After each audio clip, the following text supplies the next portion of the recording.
Il est doux pour des frères de demeurer ensemble.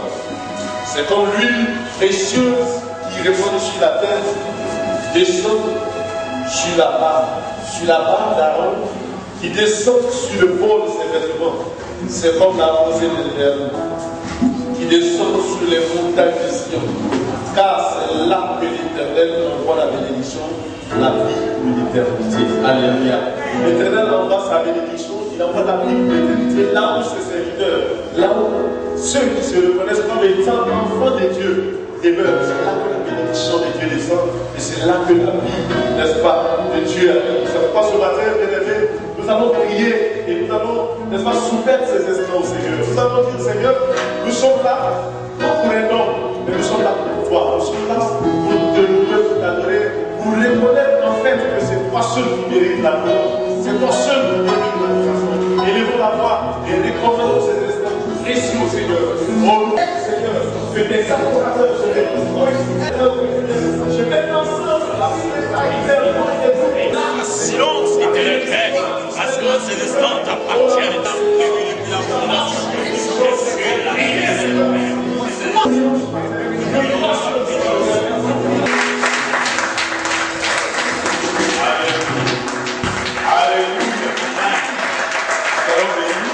Je crois qu'on ne va pas rencontrer. Alléluia.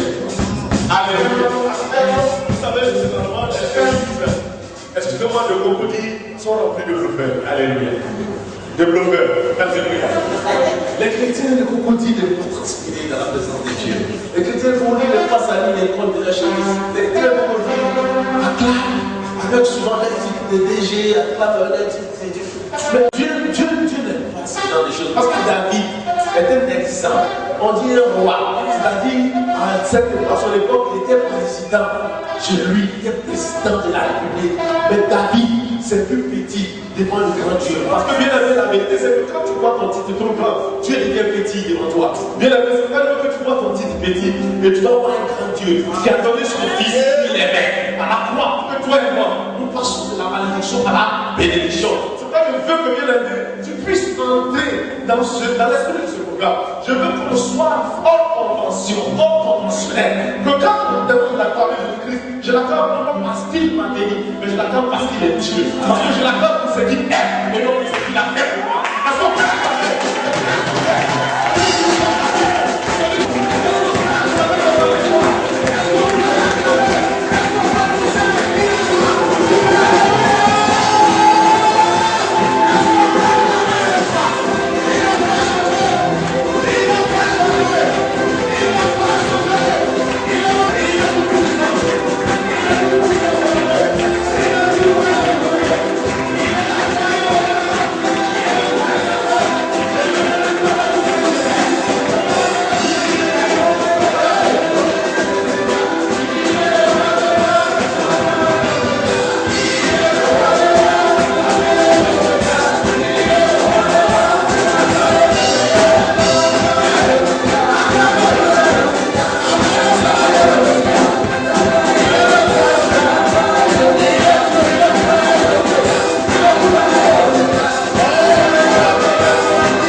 Alléluia.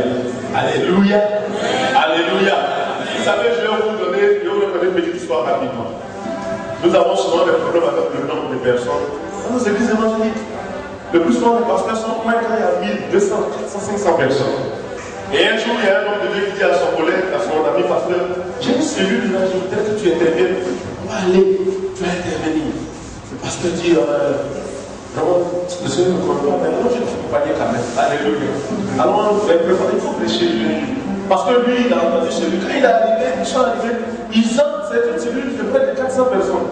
Il dit à l'oreille de son ami, le Seigneur me convient de prêcher. Il dit non. Le Seigneur ne convient pas. Parce que dans ton esprit, cellule, c'est 5 personnes, 6 personnes. Ça veut dire que nous sommes prêts à beaucoup de personnes. Alors que ce n'est pas vrai. L'Éternel est Dieu. Il y a 2 personnes, l'Éternel est Dieu. Il y a 1000 personnes, l'Éternel est Dieu. Il y a 2000 personnes, il est Dieu. Moi, ça me va à l'aise. Parce que les autres personnes, tous les jeunes vont continuer à adorer. Nous allons demander au Seigneur de nous donner un chant de réjouissance. Et nous allons danser un peu pour la gloire de l'Éternel.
À cause du choix de Dieu chez ta vie, je crois que Dieu tiendra compte de cette parole.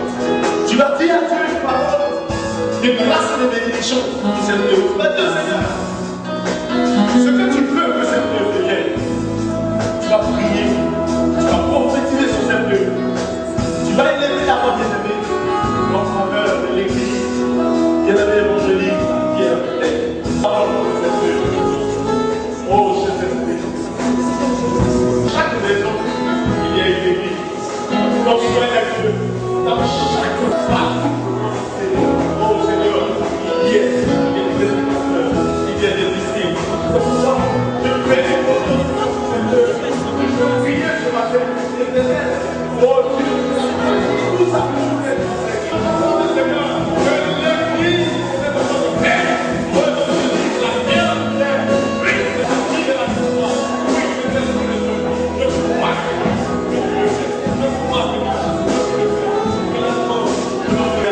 C'est le souhait de Dieu. Le souhait de Dieu, c'est qu'il y ait dans chaque maison, dans chaque ménage, au moins une église. Ce n'est pas un péché qu'il y ait plusieurs églises. C'est au contraire.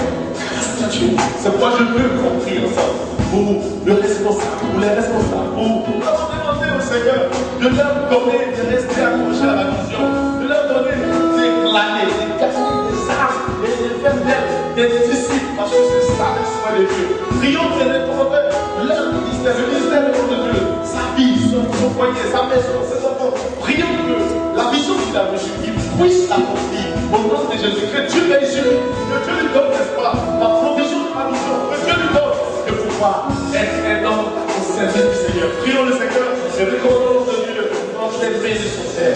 Père, nous proclamer ta grâce, la vie de notre Père, de notre Seigneur.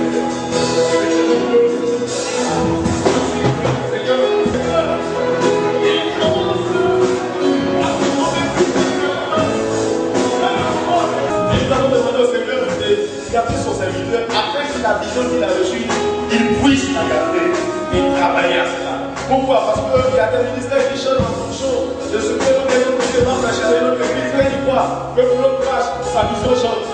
Alléluia. Mais ce que Dieu veut, c'est que tu laisses accrocher à ta vision et que Dieu puisse t'orienter, que tu puisses travailler dans le cadre que Dieu a placé pour ton ministère. Prions que Dieu puisse nous donner de pouvoir rester accroché à la vision et de pouvoir dans les yeux de Dieu, afin de voir là où le Jésus se fait sortir, pour que les âmes restent sans sauver, les âmes soient réglées, et puis pour les Père, que ces âmes-là viennent ici, après l'avoir réglé, que ce soit des âmes assises dans la parole de Dieu, qui viennent à l'œuvre de ici. Prions et demandons au nom de Dieu, Seigneur. Prions qu'ils soient toujours attachés à la vision, quels que soient les vents, quels que soient les marées, que la vision soit toujours la vision. Prions, quels que soient les vents.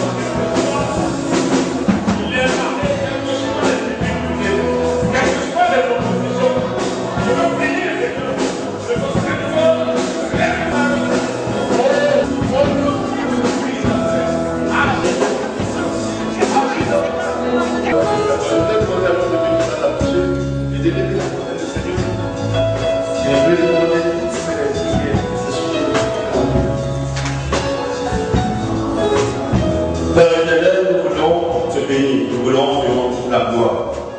Parce que tu es Dieu dans le ciel. Sur la terre, tu es Dieu. Dans la profondeur, tu es Dieu éternel Père. La Bible déclare au Père Tout-Puissant, à la mention du nom de Jésus-Christ de Nazareth, éternel Père, tout genou fléchit dans le ciel, sur la terre et sous la terre, éternel Père.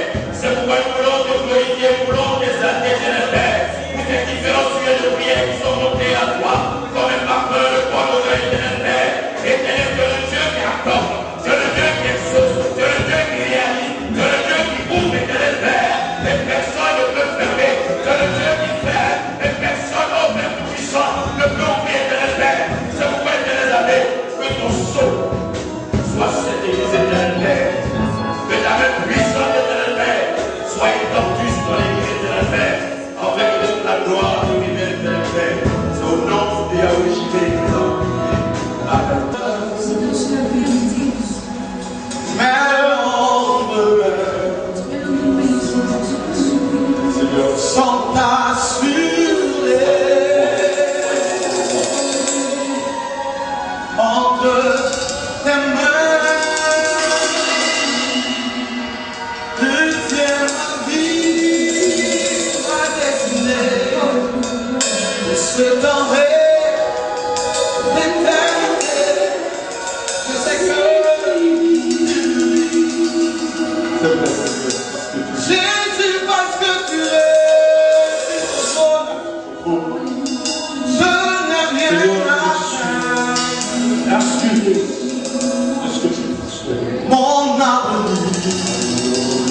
ce matin de t'acclamer.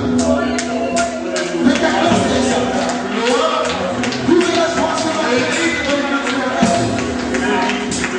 Parce que mon avenir est assuré en ta main. Tu as payé le prix pour le Seigneur. Plus jamais la condamnation ne soit mon partage. Toi qui as payé le prix pour que plus jamais l'échec ne soit mon partage.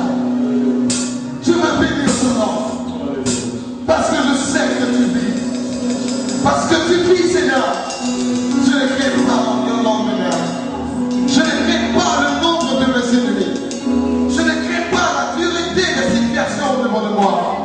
Je ne crains pas, Seigneur, Dieu de gloire, de caractère et des défis qui sont devant de moi. Parce que tu vis, Seigneur. Tout est assuré pour moi. La Bible dit que le projet que tu as formulé pour nous ne sont pas des projets de malheur, mais des projets de paix, afin de nous donner un avenir et de l'espérance chez les gens. Seigneur, une telle assurance ne peut pas garantir tous les domaines de ma vie. Quelle que soit l'assurance que je puis payer, et quelle que soit la police d'assurance à laquelle je puis souscrire, ma vie ne sera jamais totalement assurée. Mais Seigneur, quand toi tu assures, c'est pour l'éternité. C'est pourquoi je vais trouver la joie de te dire Alléluia. Je vais trouver la joie de te dire Hosanna. Parce que mon avenir est assuré dans ta main. Reçois la gloire. Reçois la gloire, Seigneur. Oh, je déclare les rois géniales de ma vie. Et me donne la paix. Laisse-moi me faire m'aimer comme tu m'aimes. Les choses sont pour moi. Oh, et la vie.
découvrir. C'est quel roi ça? Il n'a bien compris la vérité.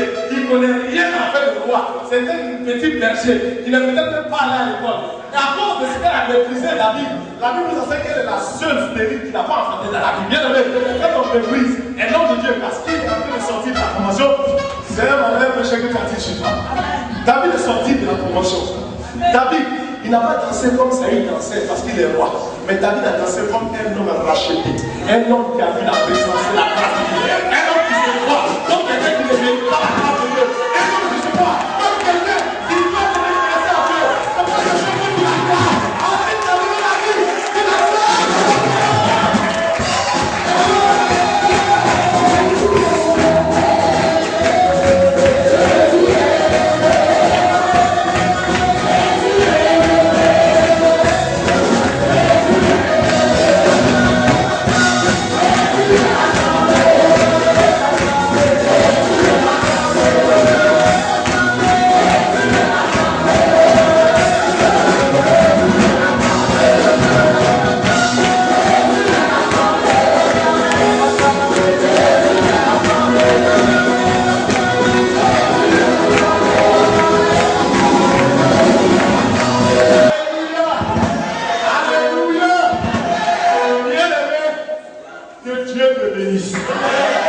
il a fait. L'homme de Dieu, le docteur Bonassès, on acclame le Seigneur pour son serviteur. Sois béni, docteur. Messieurs les présidents de fédération, messieurs les présidents d'église, de ministère, de mission, révérends docteurs, pasteurs, évangélistes, apôtres, prophètes, honorables invités, chers parents, mamans, chers amis, chers frères et sœurs en Jésus-Christ, par ma modeste personne, l'Église évangélique La Pierre Angulaire vous souhaite chaleureusement la bienvenue. Que Dieu vous bénisse et que ces instants soient des temps de faveur et de grâce, soient des temps de rafraîchissement spirituel sur la vie des uns et des autres. Dans le livre d'Ésaïe, au chapitre 24, au verset 20, la Bible déclare ceci: la terre chancelle comme un homme ivre, elle vacille comme une cabane, son péché pèse sur elle, elle tombe et ne se relève plus. Dans cette atmosphère, le Saint-Esprit invite le peuple de Dieu à discerner la manière dont les projets diaboliques, maléfiques pénètrent les pensées et les ambitions humaines pour créer des systèmes tyranniques pour opprimer la terre entière. Dans nos pays pauvres où on voit le développement, ces forces brutales se manifestent par l'oppression, par la marginalisation, par la violence faite aux femmes, aux enfants et aux personnes sans défense. La mortalité infantile, la corruption, la pauvreté, l'injustice sociale, les barrières politiques et religieuses, les barrières claniques, pour ne citer que ceux-là, sont le lot de nos souffrances quotidiennes. Et dans les pays dits développés, ces forces brutales prennent d'autres formes. Elles s'expriment par toutes sortes de séductions spirituelles, par une cynique complaisance égoïste qui conduit à la destruction des familles, à l'avortement de millions d'enfants, à l'euthanasie, à l'homosexualité. Tout cela est approuvé par des tests juridiques et voté dans des parlements. C'est dommage. Ces dérèglements spirituels, moraux et sociaux qui touchent toutes les couches sociales sont en totale opposition avec le Dieu des Saintes Écritures, qui est le Dieu qui se présente comme le défenseur des veuves, des orphelins, le Dieu de justice, le Dieu de vérité. Or, le grand désir de Dieu, c'est d'offrir sa grâce, son amour et sa protection à ceux qui sont faibles ou démunis. Cela dans un cadre où sa gloire se déploie sur ceux qui l'adorent, le prient et mettent sa parole en pratique après l'avoir entendue, reçue. Quand l'Église agit comme le monde, elle ne représente aucune menace pour le prince du monde. Je parle de Satan. Mais lorsque l'Église manifestera la bonté et l'amour de Dieu par des gestes concrets, elle branlera le système en place et deviendra un espace qui échappe à la mainmise de Satan. À l'ordre de l'Église évangélique La Pierre Angulaire, cette prise de conscience sur ce qui se joue actuellement dans le monde est l'un des indicateurs qui suscite la flamme de cette Église naissante que nous sommes en vue de répandre la puissance libératrice et sanctifiante de Dieu par l'annonce de l'Évangile, la prière d'intercession intensive dans l'attente et l'espérance de la venue prochaine de notre Messie, le Seigneur Jésus-Christ.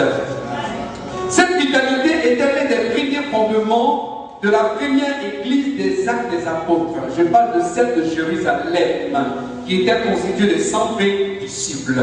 À l'image de cette communauté, nous voulons manifester la puissance de Dieu par son autorité spirituelle, la qualité de la communion fraternelle et par l'assistance aux personnes nécessiteuses. Ainsi, nous ébranlerons les grands pouvoirs et les dominations mystiques qui règnent sur les nations. En effet, dans ce monde calculateur et dominé par le mal, les gestes simples d'amour, inspirés par la parole et l'Esprit de Dieu, sont des ferments surnaturels, capables de bouleverser les lois de la maladie, capables de bouleverser les lois de la sécheresse, capables de bouleverser les lois de l'avidité spirituelle, capables de bousculer même les lois de l'économie, de la politique, des dominations et de la mort. Oui, la mise en pratique de la parole, la prière fervente d'autorité, la proclamation de l'évangile de paix et la prise en charge des personnes démunies et des faibles feront reculer le règne du diable. Ces signes provenant d'en haut, parce que ce sont des signes que le Seigneur nous donne, ouvriront véritablement des brèches, témoigneront du royaume de Dieu qui vient bientôt. C'est pourquoi ensemble, prions et agissons afin que lors du retour de notre Seigneur Jésus, espérance bénie de tous les chrétiens, de tous les enfants de Dieu, ils puissent nous trouver avec une foi fidèle, une foi ferme, audacieuse et au travail dans l'œuvre qu'il nous a confiée. Aujourd'hui, plus que jamais, l'Église évangélique La Pierre Angulaire qui naît, nous croyons que l'avenir du monde ne se joue pas dans la maîtrise des technologies ou dans les projets humanistes et politiques, mais seul l'amour de Dieu manifesté en Jésus-Christ, sa parole vivifiante et restauratrice, en action avec sa puissance flamboyante et rafraîchissante, seront capables d'apporter une vraie paix et d'ouvrir un chemin nouveau à tous. Que Dieu vous bénisse. Amen.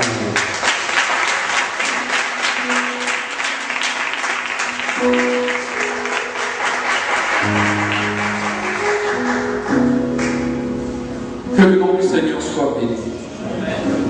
Je voudrais dire merci aux hommes de Dieu qui ont disposé de leur temps. Je voudrais remercier particulièrement la République et son épouse et toute sa délégation, son collège pastoral avec qui nous étions. Alléluia. Je voudrais remercier aussi maman. Maman, tu peux te lever, qu'on puisse te connaître. Lève-toi pour nous, s'il te plaît. C'est ma mère.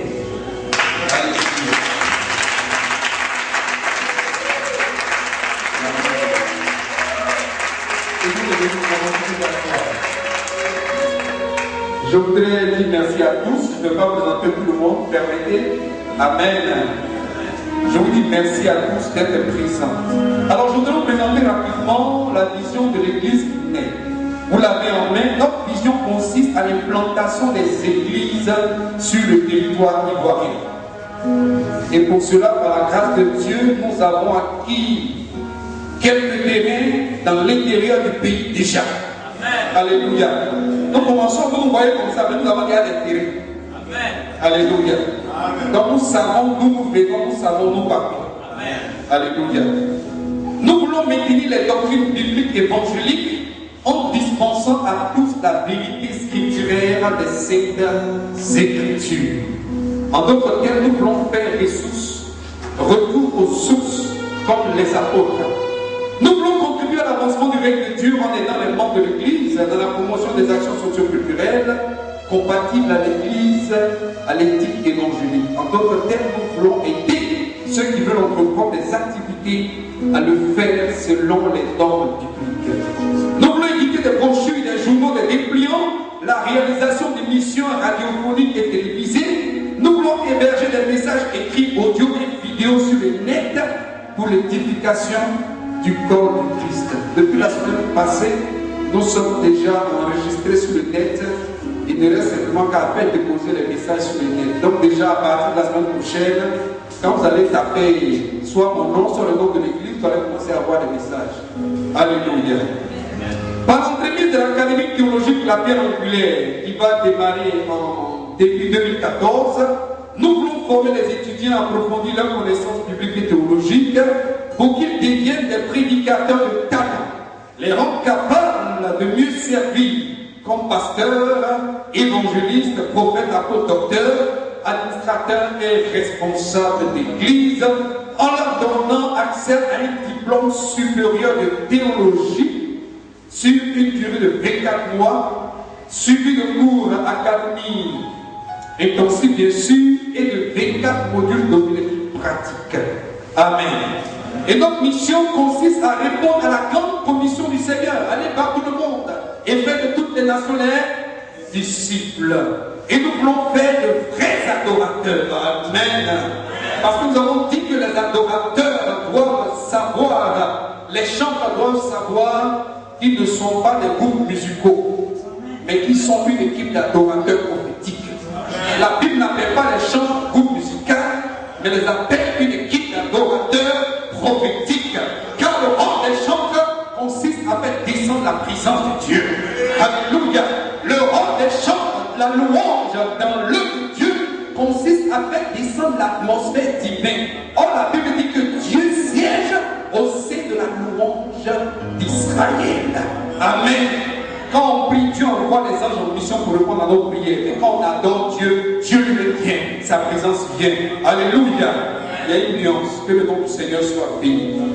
Nous voulons aussi susciter par l'enseignement des disciples disciplinés qui vivent par la foi et dans la sainteté quotidienne.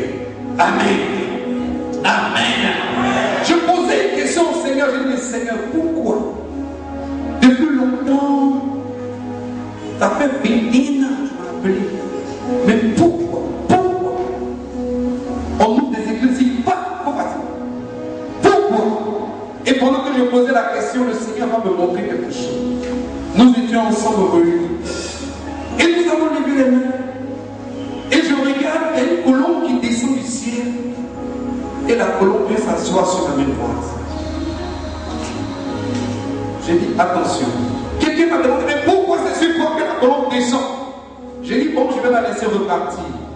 La colombe est repartie et la colombe est revenue encore se mettre sur ma main droite. J'ai dit, Seigneur, j'ai compris ton message. L'heure a sonné. Que ton nom soit béni. Nous allons faire ton œuvre d'une façon différente. Amen. Enfin, nous voulons communiquer une relation d'aide par le processus des fondements bibliques de la vraie délivrance qui passe par la parole du Seigneur, communiquer la parole de Dieu par le sang de Jésus qui nous rend triomphateurs sur nos ennemis par l'onction de l'Esprit qui brise le joug et par la sainteté de vie et en fait par la prière de délivrance et par la louange. Notre but global, le but global de notre mission, si vous voulez, est la préparation de l'Église de corps de Christ pour le retour du Seigneur Jésus. Ce qui, bien sûr, implique l'action de la puissance du Saint-Esprit exercée par le canal des serviteurs et du peuple de Dieu au travers des dons spirituels et les ministères dons en vue d'un excellent service ecclésial et social. Telle est notre vision, telle est notre mission. Nous croyons qu'avec le Seigneur, nous pourrons la réaliser. Nous croyons qu'avec votre aide, qu'avec votre soutien, avec votre intercession, avec vos conseils, nous pourrons réaliser cette mission délicate du Seigneur, cette vision qu'il nous a confiée. Que le Seigneur vous bénisse au nom de Jésus. Je vous remercie. Soyez bénis au nom de Jésus. Effectivement, comme vous avez dans cette programme, aujourd'hui c'est un jour émotionnel. Voilà. Je voulais relater quelque chose avant de commencer. Vous savez, la vie, on est de familles différentes. Mais il arrive un moment où Dieu attache la vie de certains individus, le vie soit des frères. Et c'est ce qui se passe quand Dieu a fait moi. Alléluia. Alléluia. Et nous, on n'a pas les mêmes pères, on a les mêmes pères. Amen. Et sur la terre, finalement, on aura les mêmes pères, les mêmes mères. Dieu permet cela. Comme je le sais, dans la famille, il paraît que le jour où mon papa venait me donner le nom qu'il donne d'habitude à ses enfants, c'est devant la porte. Il prend un verre de billet. Je donne tel nom, il reste. Et c'est ce que souvent certains parents font au village. Mais quand il a fini de faire ça, il paraît encore que mon corps a tellement chauffé qu'il se demandait mais le nom qu'on a donné là, c'est pas bon bien cette fois. Et comme eux, ils n'ont pas le Seigneur, ils sont allés où vous savez. Et quand ils sont allés, le diseur d'aventure a dit, le petit là, c'est un pasteur qui doit venir lui donner le nom du nom. C'est pas toi le nom. Alléluia. Et lui-même, il était un peu surpris.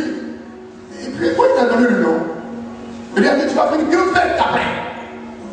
Donc, il a donné le nom, il a fait une grande fête. Et puis, le corps chaud est parti. Et on a commencé à vivre.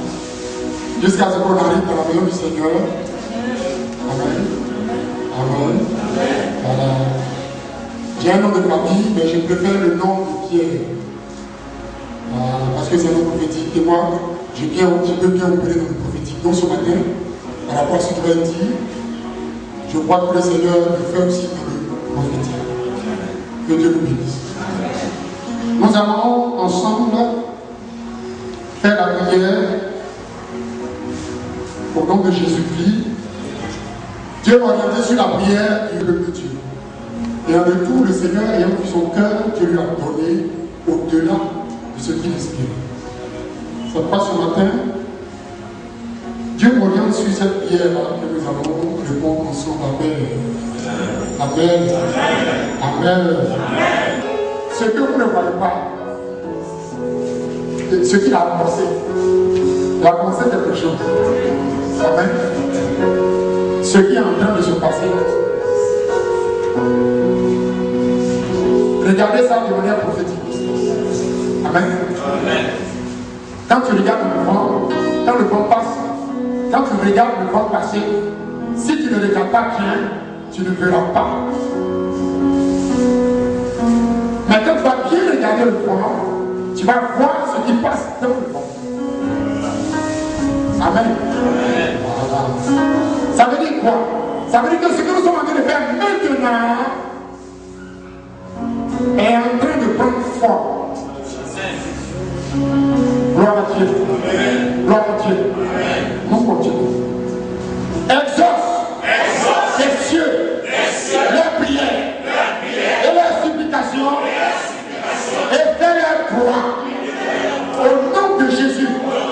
Au nom de Jésus. Quand ils pécheront contre toi. Car il n'y a point d'homme qui ne pêche. Quand tu seras irrité contre eux et que tu les livreras à l'ennemi,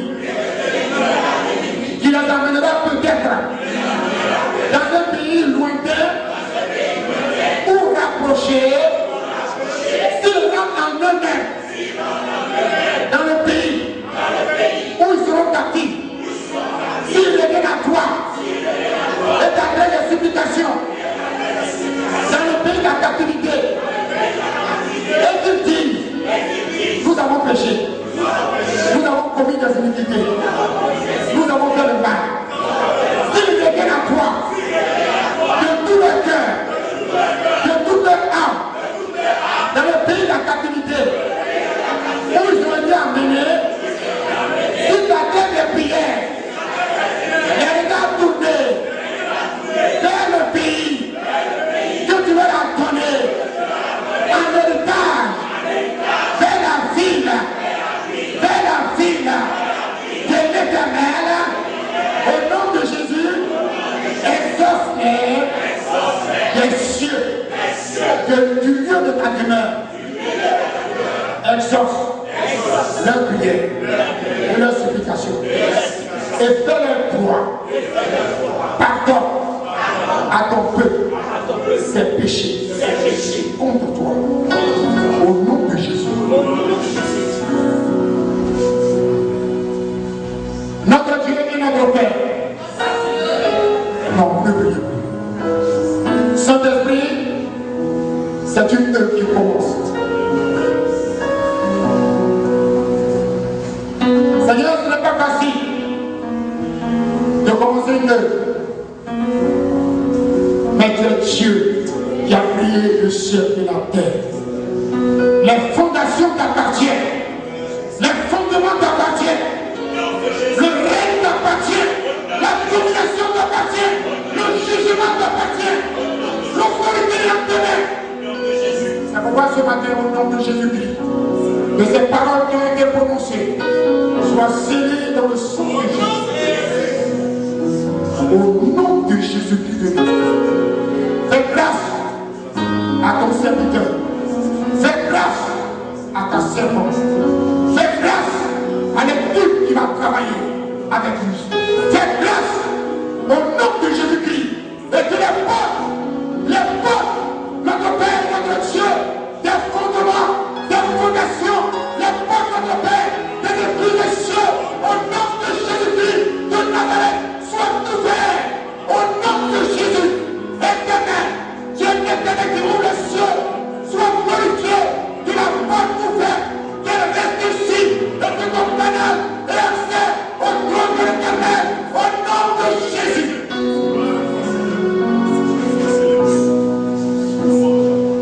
Que l'Esprit de Dieu ne manque jamais. Que l'Esprit de Dieu ne manque jamais. Ne manque jamais. Ne manque jamais. Que la gloire, la puissance te revienne et que l'élévation te soit rendue. Au nom du Père, du Fils et du Saint-Esprit. Et tout le monde dit Amen.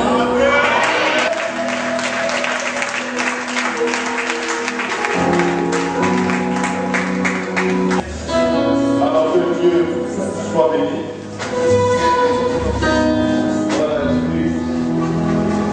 Amen. Par ma libre voix, je voudrais vous dire merci pour votre temps que vous avez sacrifié en venant répondre à notre appel par pur amour. Cela nous va droit au cœur et nous vous disons infiniment merci.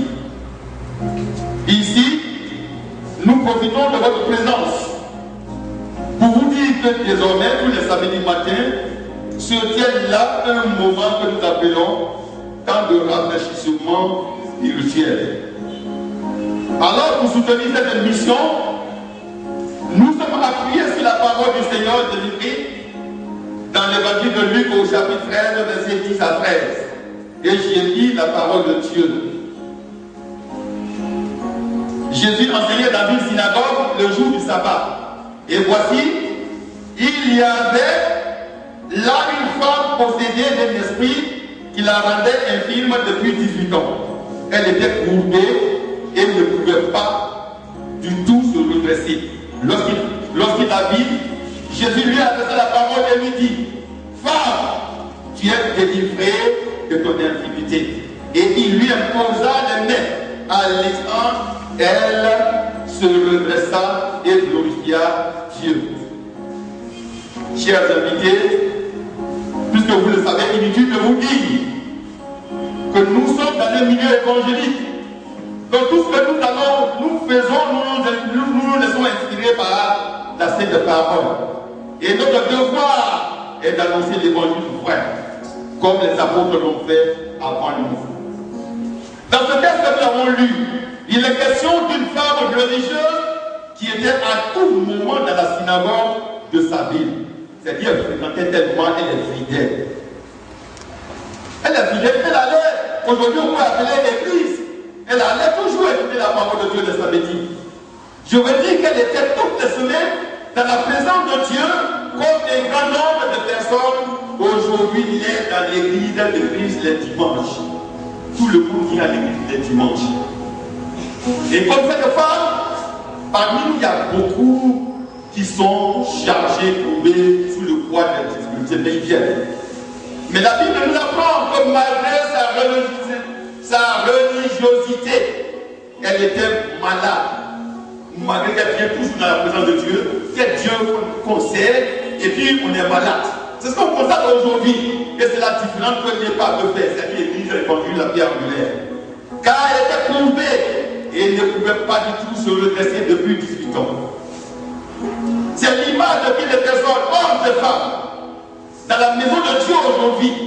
Ils souffrent de blocages, d'échecs, de maladies, d'incurables, d'infirmités, de célibat. En un mot, ils sont attirés malgré la fréquentation régulière de leur communauté respective.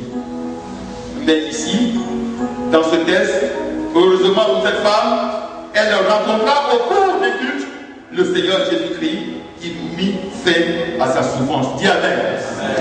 Bien-aimé de Dieu, c'est à l'attention de toute personne qui se trouverait dans cette catégorie que tu sois chrétien évangélique, ou catholique, ou païen, ou issu de n'importe quelle communauté religieuse. Nous vous invitons tous les samedis matins à ces séances de louange et d'adoration dénommées temps de rafraîchissement. Vous serez véritablement rafraîchis, délivrés. Notre mission, c'est de libérer les âmes au nom de Jésus et par la parole de Dieu. Des serviteurs de Dieu, moins elles revêtent la puissance du Saint-Esprit. C'est vrai qu'il y a beaucoup de communautés aujourd'hui, dirigées par les grands serviteurs de Dieu, par les serviteurs de Dieu, qui sont moins. Mais on parle des serviteurs de Dieu moins, mais tout le monde n'est pas revêtu de la puissance du Saint-Esprit. Il faut faire cette différence. Ici à l'EPA, cette équipe déjà est ointe et revêtue de la puissance du Saint-Esprit. Dis Amen. C'est cette équipe-là qui attend désormais tous vos parents, tous vos amis. Louez-nous de près pour les inviter. Vous avez le droit, il suffit de nous appeler. Nous pouvons aussi, pourquoi pas, nous déplacer, mais il est bien de prier ensemble et venir là, nous rendre visite pour déposer, pour laisser le mal pour rendre. Dis Amen.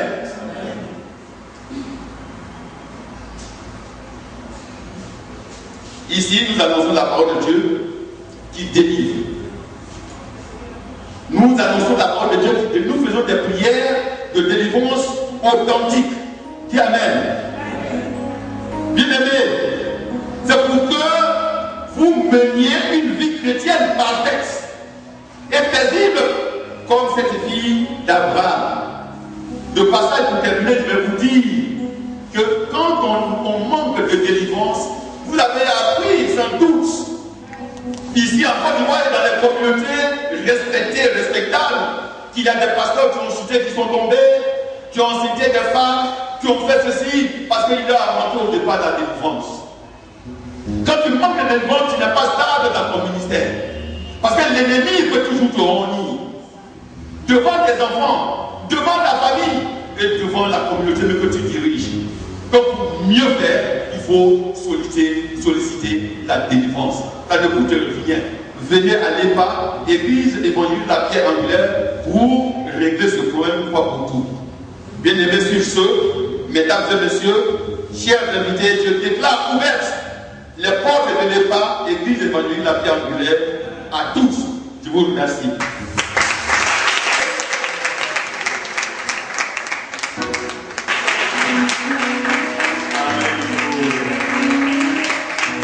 Avec les aventures palpitantes de l'humanité. Elle nous parle d'autres commencements, de plusieurs commencements, tels que l'entrée du péché dans le monde, le jugement divin, mais aussi la promesse et le commencement du salut. Elle nous parle aussi des naissances des différentes sociétés. Comment est-ce que le monde, comment est-ce que les nations ont vu le jour.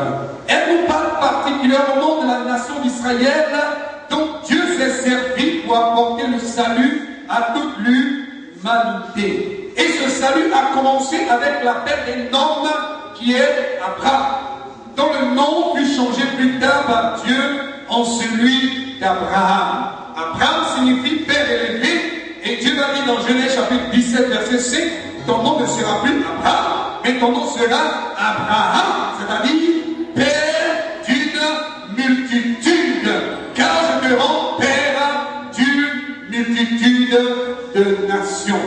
À cette époque, cet homme était âgé de 75 ans. Il avait été le premier patriarche d'Israël et il est aujourd'hui le père de tous les croyants. Amen.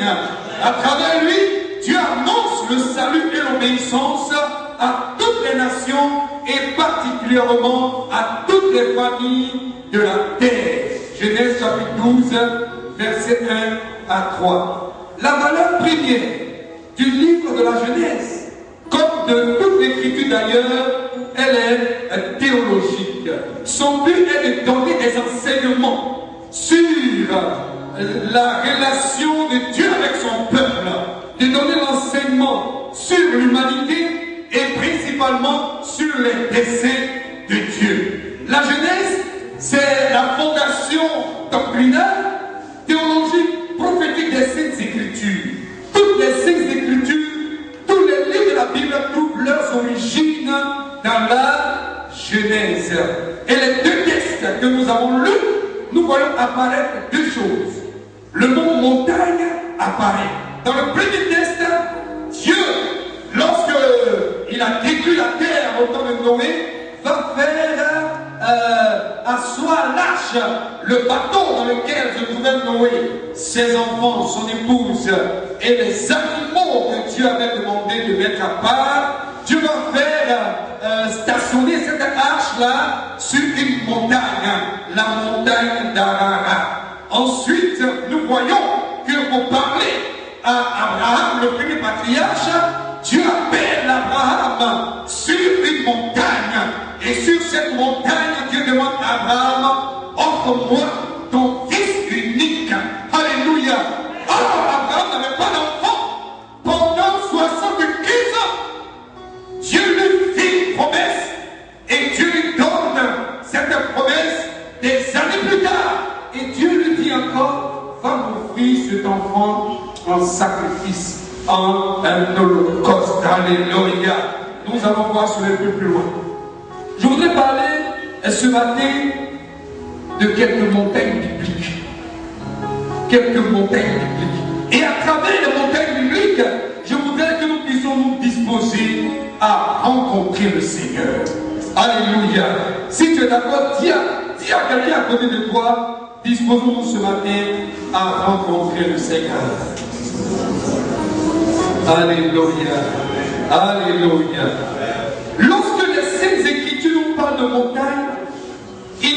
s'agit de rencontres entre le Créateur et la créature. Il s'agit de rencontres entre Dieu et son peuple. Il s'agit de rencontres entre Dieu et une personne. La montagne nous parle du lieu de rendez-vous divin. C'est un lieu de révélation divine. C'est un lieu d'orientation divine. C'est un lieu de directive divine. C'est un lieu de communion divine. C'est le lieu profond de communication bilatérale entre Dieu et son serviteur, entre Dieu et son peuple. Et l'image contemporaine de la chrétienté dit aujourd'hui, je suis sur la montagne pour dire que je suis en train de jeûner et prier afin que Dieu me parle, afin que Dieu me donne des instructions. Alléluia, alléluia, alléluia. La première montagne que nous avons vue, c'est la montagne d'Ararat qui signifie terre sainte, qui signifie pays sacré.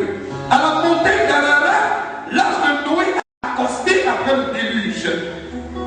Et cette montagne d'Ararat nous parle de l'alliance de paix que Dieu établit avec ses créatures. Lorsque Dieu a demandé à Noé de sortir avec toute sa famille, la Bible dit que Dieu a mis l'arc-en-ciel dans la nuée, dans la nuit. Et Dieu dit à Noé que j'établis aujourd'hui une alliance de paix avec l'humanité, avec vous. Alléluia, alléluia, alléluia. Alors que nous voyons l'arc-en-ciel, nous devons nous rappeler que Dieu, dans sa préscience, l'intention, c'est que toute la terre soit en paix. C'est que toute famille soit en paix. C'est que toute maison soit en paix. C'est que toute société soit en paix. Que la paix soit parmi nous. Que la paix soit inscrite dans chaque relation. Alléluia. Dieu n'est pas un Dieu de palavres, mais Dieu est un Dieu de paix. Dieu n'est pas un Dieu de désordre, mais Dieu est un Dieu de paix. Alléluia. Alléluia. Et cette paix aussi, c'est le symbole de la nouvelle création en Jésus-Christ. Alléluia. La Bible dit que si quelqu'un est en Jésus, il est une nouvelle créature. Les choses anciennes sont passées. Voici, toutes choses sont devenues nouvelles. Alléluia. Parce que si quelqu'un est en Christ, il a dans son cœur la paix de Jésus-Christ. Quelles que soient les situations, quelles que soient les difficultés, il a en lui la paix de Jésus-Christ. La deuxième montagne, c'est celle de Morisha, qui signifie Yahweh pourvoit. Sur cette montagne, Dieu demande à Abraham de lui offrir son fils unique. Alléluia. Alléluia. Alléluia. Abraham pouvait dire, mais ce Dieu-là est méchant. Lui-même, il sait que je n'ai pas d'enfant. Et c'est lui-même qui m'a donné cet enfant-là. Il m'a dit, à travers cet enfant, des rois naîtront.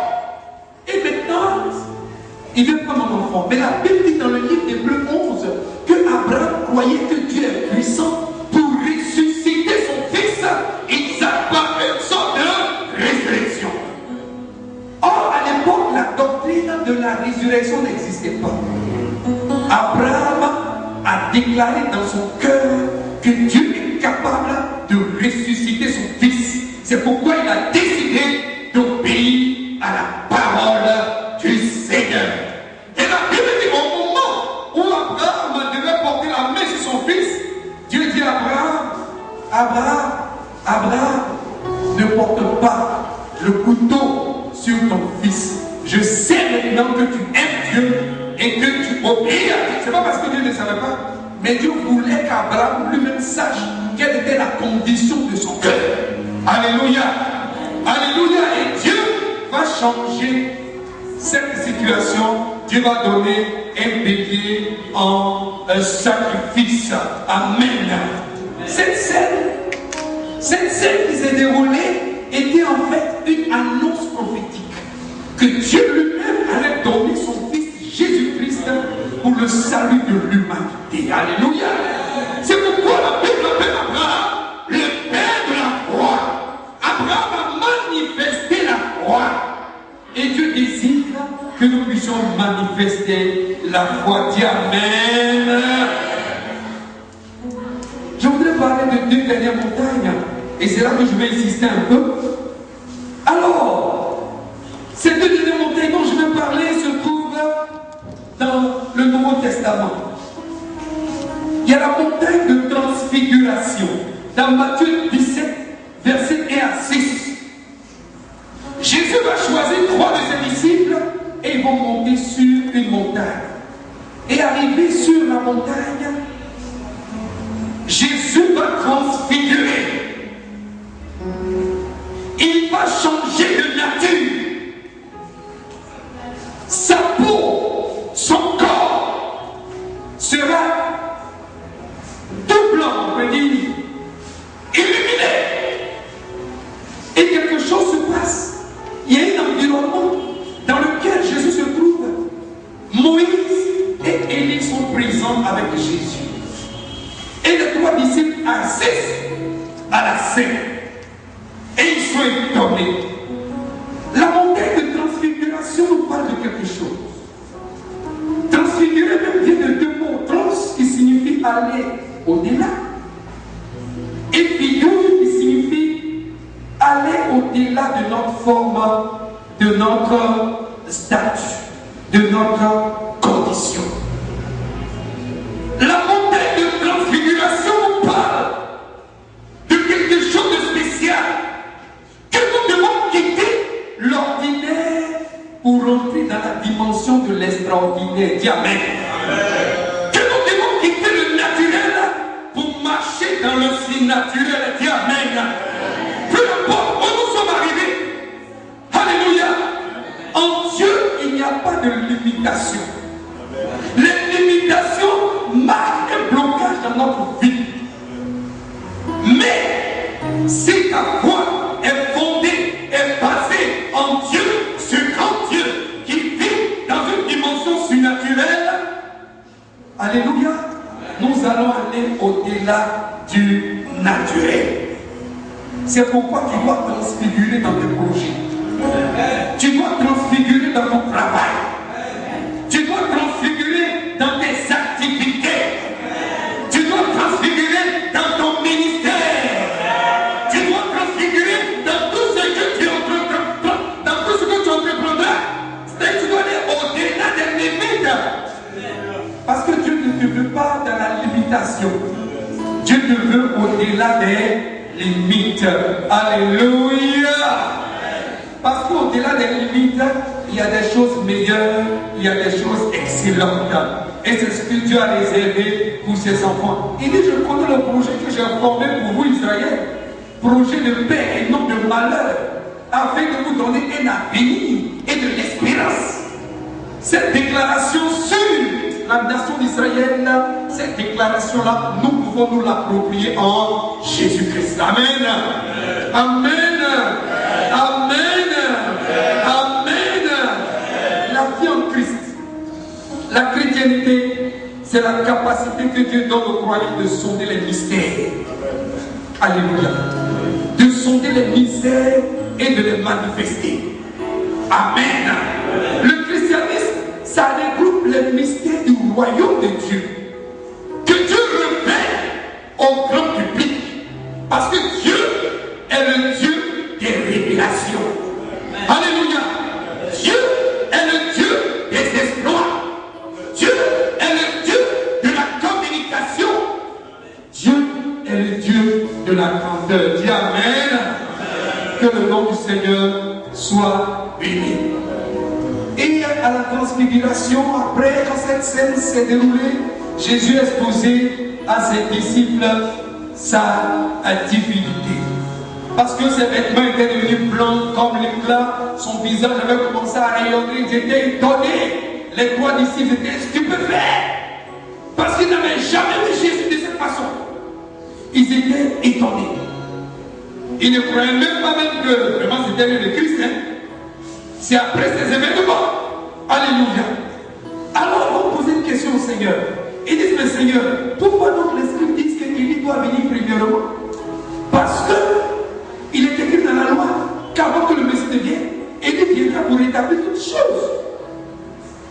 Et ce qu'ils ne savaient pas, c'est que c'est ce jour en effet qu'ils ont vu l'autre face de Jésus, mais qu'ils ont vu l'autre face d'Élie. Alléluia.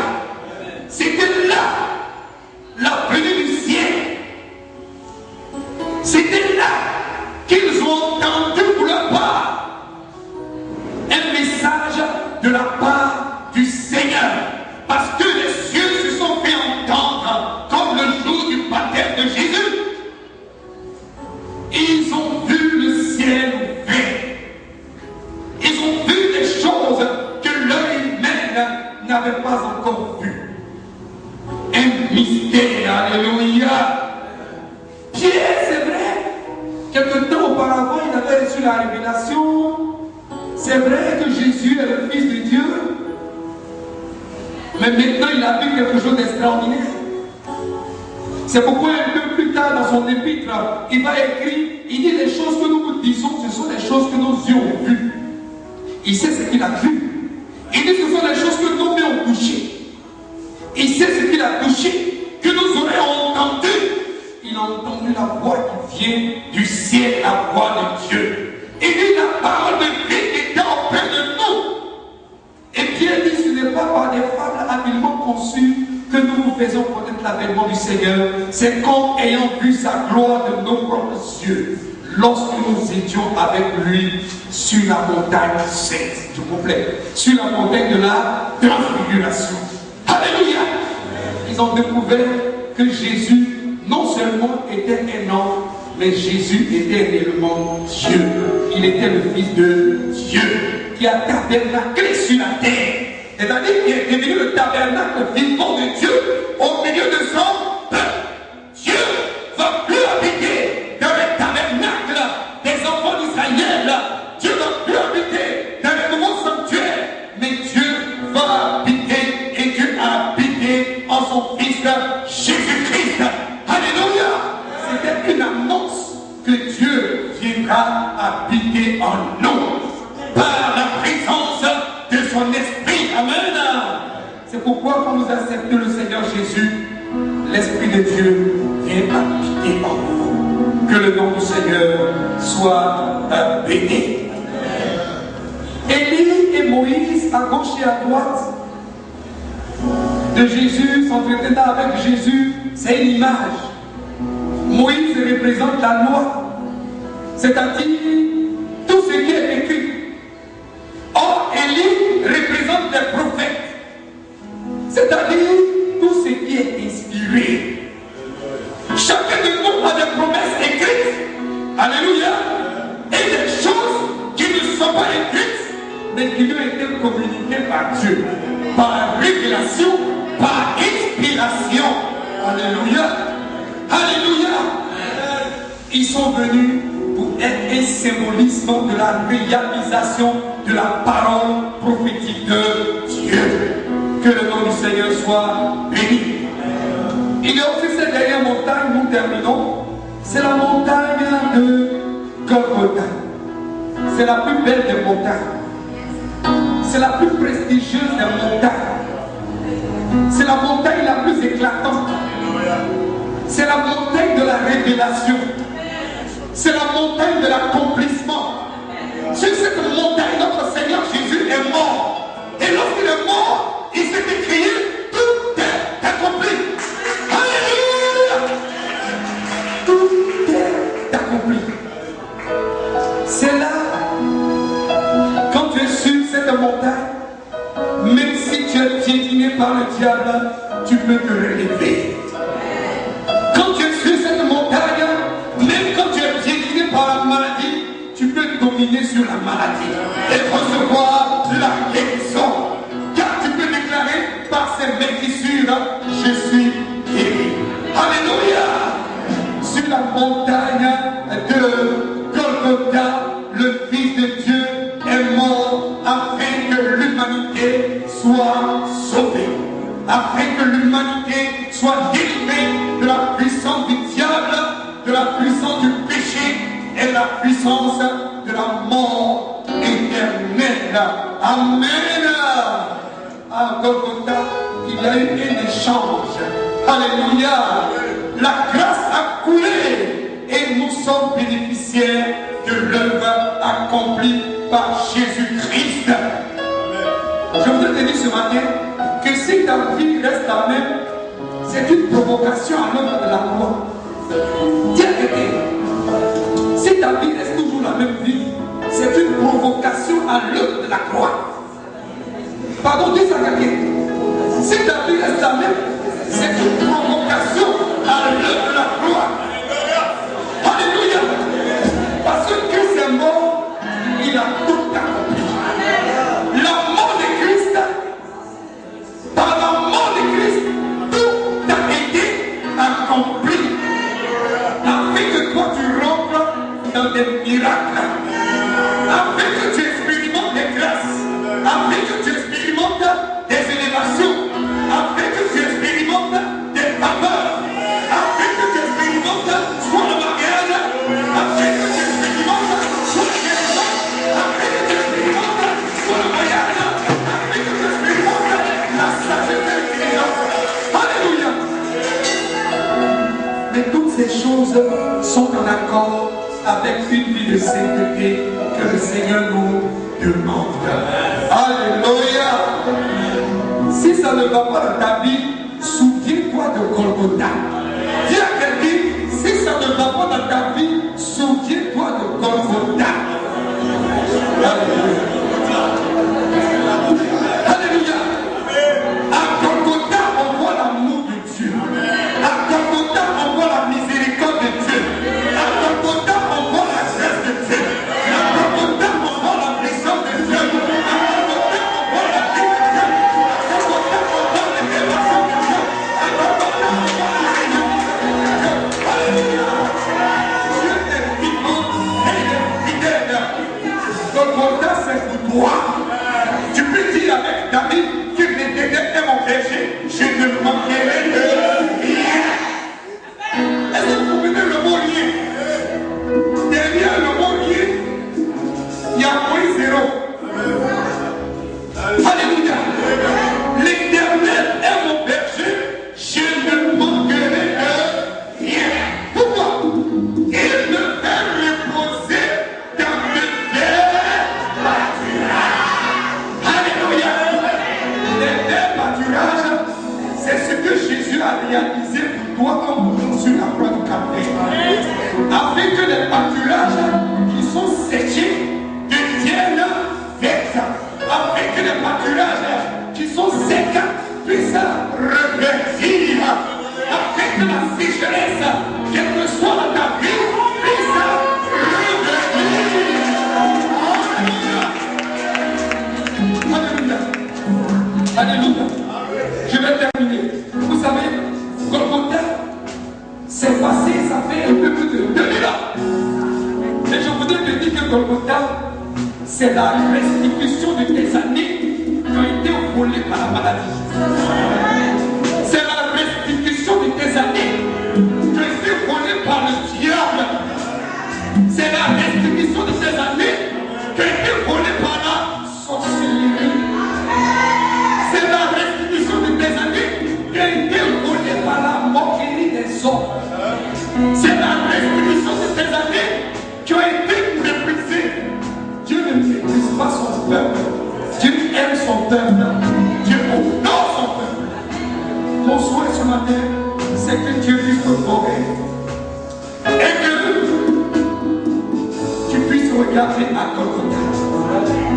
Et que tu puisses te souvenir que tu pars sur la montagne. Ta montagne va consister à te disposer à chercher l'Éternel. Dans le jeûne, dans la prière, dans la louange. Et alors, tu verras la gloire. Que Dieu vous bénisse au nom de Jésus.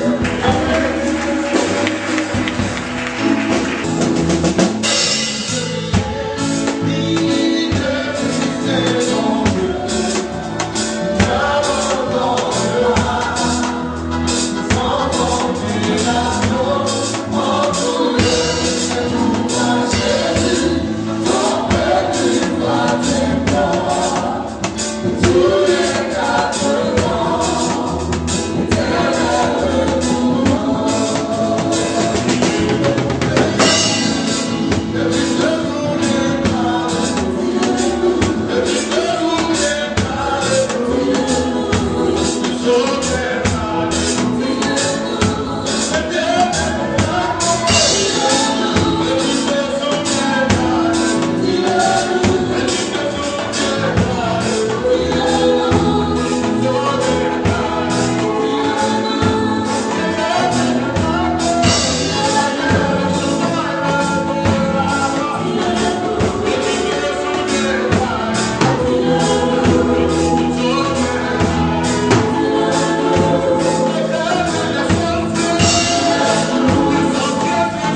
Père, nous te bénissons, nous sommes reconnaissants. Nous voulons élever ta grandeur, ta puissance, c'est ton règne. C'est toi qui permis cette occasion formidable, ce moment glorieux.